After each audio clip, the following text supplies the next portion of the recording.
Hi, I'm Brian Icenhower, and we're sitting here today. I'm with three top producing agents, and we've all gotten together to kind of talk to you a little bit about how to handle listings when you receive multiple offers on the property at once. You've got multiple buyers, either we're in a really hot market or you've got a property that's priced really well, or both, and you're getting multiple offers at the transaction at once. What are some different tactics that we use? There's a few different ways we can go about that, right?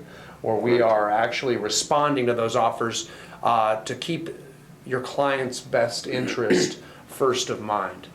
What do you think? The first thing I do is contact them on the phone, see where everybody's at, let them know up front where we need to be, and then we can go from there.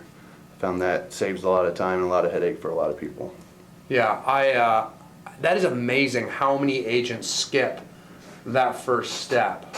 Like, just pick up the phone. Which is important for buyer's agents. It's very important. Pick up the phone. Yeah. It's very important. Yeah, if you pick up the phone and give the listing agent a call. Yeah, as a buyer's agent, I can't tell you. I mean, certainly if you're in a seller's market that has low inventory, which we happen to be facing right now, I would say, hey, how do you want me to write this offer so that it gets accepted? Yeah, Put all the power in them. Tell me what you need. what's it going to take? Right. Yeah, what's it going to take? Dates, inspection periods, financing. What's it going to take for my buyer to get this house? Yeah, and don't you want that? That doesn't give away anything from the buyer. You're just trying to find out what the seller will take. And from a listing agent point of view, I want to hear that. I want to be able to coach these guys up into the right price range. I'm not going to say that my sellers will definitely take that, but I'm going to say that's something I'll work with. Yeah, this is the price we're looking at. Right.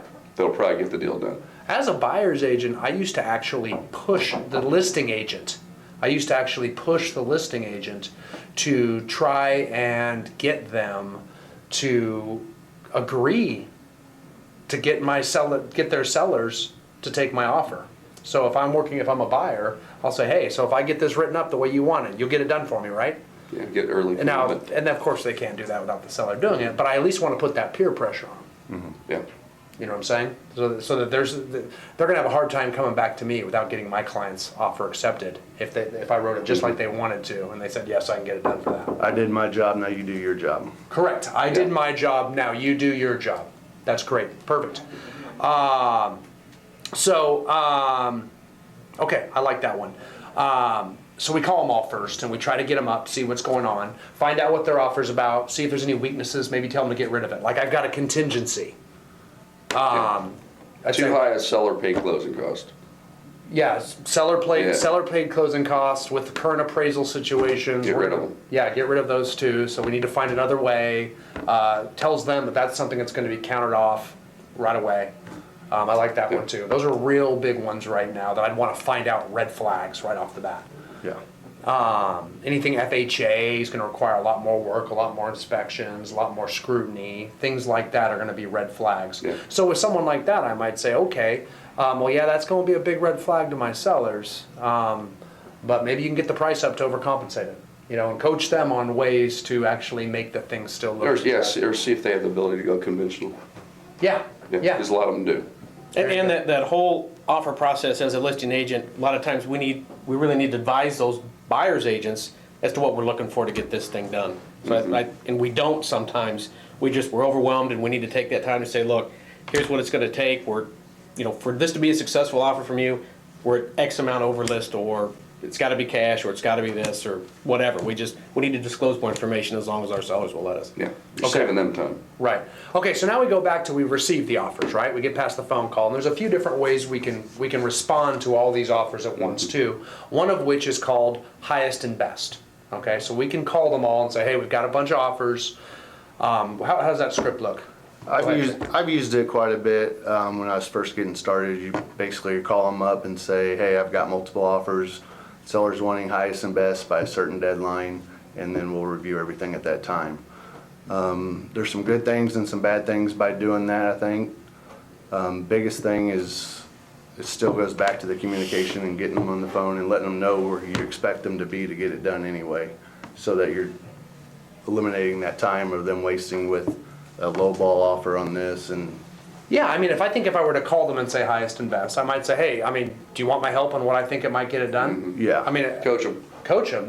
I'm asking, I can help you with what I think my sellers will like and dislike. How does that sound? Now I'm in a position where I've stepped in between the parties and I'm coaching the buyer's offers up to help my seller. And I'm actually helping the buyer's agent at that point, and in theory, the buyer too, to say this is what you need to do to compete. Or just ask them, hey, what are you guys thinking about coming in? And then you can say, you know, maybe I can get that done, or You're there's wasting no your way. time. Yeah, Yeah, we're not gonna ever give away our seller's position Yeah. or motivation, but we are trying to bring them up. Yeah. And save everybody time. So I think as long as you've got a receptive buyer's agent, which they all should be, certainly in a seller's market, that highest and best can work that way, okay? So you got multiple offers, and you present them all, highest and best, but then there's actually nothing preventing you from then countering after that, in theory too. I think a lot of people think that we're just gonna accept one of them, Yeah, we can still counter. but you can still counter at that point too. yeah, because they could all be low, and seller isn't gonna accept any of them anyway. So you can still counter back at a price that your seller's willing to, You just gotta make sure there's a quick expiration yeah. on these counters, Right, right. for sure. Yeah, from a seller's point of view, correct, and that's really key, from a seller's point of view, limiting how long they have with the counter offer Big deal. is a big deal, I agree, because then we can make quick decisions all at the same time. In fact, I would get them all to expire roughly around the same times too, so we're moving the whole thing forward at a reasonable clip, because now you're gonna start getting other offers coming in, things like that. In a perfect world. Yes, in a perfect world, it's just, money is coming at you from all angles. In quite a few areas, you have multi-counteroffer situations where you are able to counter multiple offers at once. And I'll just speak to that for a minute. A vast majority of associations and states allow agents to counter multiple offers at once and have them all go out there, and then allow the first person to accept as the offer that gets it. So when you do that, you want to make sure you counter out the weaknesses of every offer. It's nice because you can actually get them all to come back. However, if they accept, if two people accept at the same time, it's whoever accepted first and it was delivered to you first. And they have the burden of proving they were first. And that's the one you go with. So you don't have choice over who accepts. So you want to make sure you thoroughly counter out any red flags or weaknesses out of each one. And you can counter them all differently too. You can counter the one you don't like at a much higher price, or the one you do like at a more reasonable price, just to make them all an even ballpark. And you have to remind these agents a complete contract. Complete contract, copy of earnest money, Yes, updated pre-approval, or you're gonna get kicked out. that's a good idea too. Yeah, that's a good idea. Get everything Because I'm getting multiple offers that the contracts aren't complete, right. or they're promising me pre-approvals that they don't have on a weekend. So if you accept that and tell everybody else to pound sand, Yep. and then they don't come through, you look bad. So that's very important too. Let's get all those immediate contingencies of the offer up with it. Blown pre-qual, earnest money, stuff like that. Let's get that done. Which if I get offers that don't have at least that pre-qual, that it's not an offer, as far as I know. I agree. I think that's fair. It's our job basically to qualify the buyers too. Okay, agreed. And the other way we can go with, yeah, I agree with that too.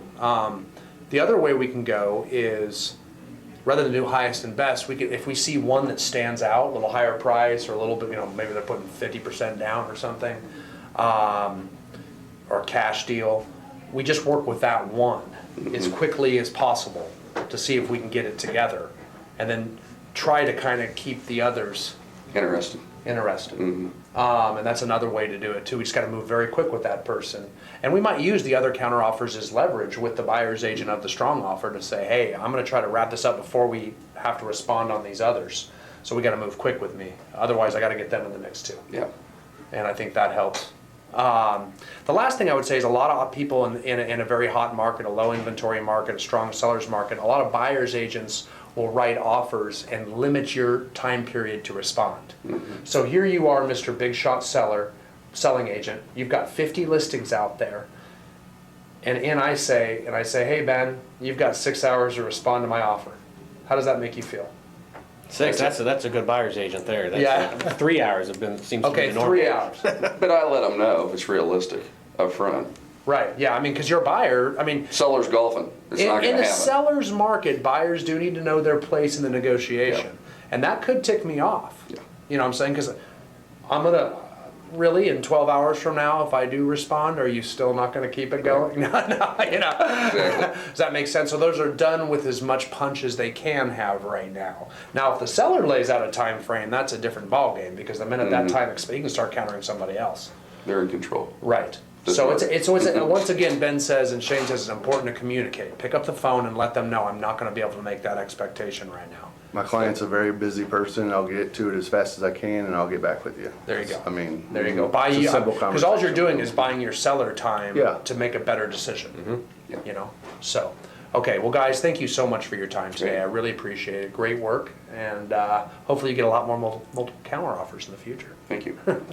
Thanks.